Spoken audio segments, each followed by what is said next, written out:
Ayyee hayi kabajamtoota daawwattoota keenya nageenyi waaqayyoo bakka jirtan maratti isiniif haa baay'atu akkam jirtu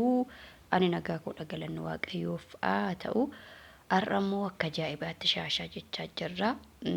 mana rifeensan jira jechuudha qophii adda ta'ee qophii zargii waamicha zargii waamamnee jirra egaa yeroon kuni waqtiin kun waqtii fuudhaa fi heerumaati. Ka dubara taateen heerumti ka dhiira ta'e immoo hiffuudha zarginiin baay'ata jechuudha haa ta'u malee gaa waamicha zargii intala adaadaa kiyyaa deemuudhaafin haala kanaan shaashaa gochaa yaraa babbareechan jira jechuudha egaa waa'ee kanaa bichaa miti dhimmi viidiyoo kanaa jechuudha namoonni baay'een viidiyoon gaddaa waa'ee hojii irratti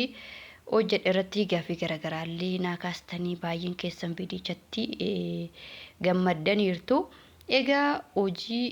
baay'eetu jira Itoophiyaa keessa yoo obsa qabaattanii inni guddaan obsa qabaachuudha Itoophiyaa keessa bichaa osoo hin taane ardii amma addunyaa kanarra jirrutti jechuudha obsa qabaachuun barbaachisaadha yoo obsaan itti deemtanii hojiin kamiyyuu hojii xiqqaa irraa kaatanii sadarkaa guddaa sadarkaa maallaqa gahaa qabachuutti isin deemsisu inuma hojjettu Itoophiyaa keessatti egaa manni rifeensaallee yeroo hammaa kana jechuudha shamarran biyya alaatii dhufan mana rifeensaa kaaksii 2 bitatanii jechuudha akkuma humna isaanitti xiqqaarraa ka'anii eegalan guddachaa deeman jechuudha manni har'a ani jirullee jechuudha mucayyoon biyya alaatii ka dhufte wayiiti dhugaa rabbii baay'ee tokko gabaa qabdii nama boonsaa hojii isaallee bu'aa isaallee maaliisaa gaafadhee wantoonni nama barbaachisan egaa kaaksii 2 yoo bitattan bakka rifeensaa itti miicca yoo qopheessitan teessoo 6 yoo qopheessitan baqa ammanuma jechuudha waan addaa miti jechuudha mana kiraa sin barbaada maran kiraa keessan hin qopheeffattu lafa gabaa in argama jettanii yaadanitti lafa oo'atti mana kiraa hin qopheeffattu baqa poroosesiin kanuma jechuudha kaaksii 2 teessoo 6 teessoo 5 bakka rifeensaa itti miicitan kanuma kan ittiin xaqallalan fooxaa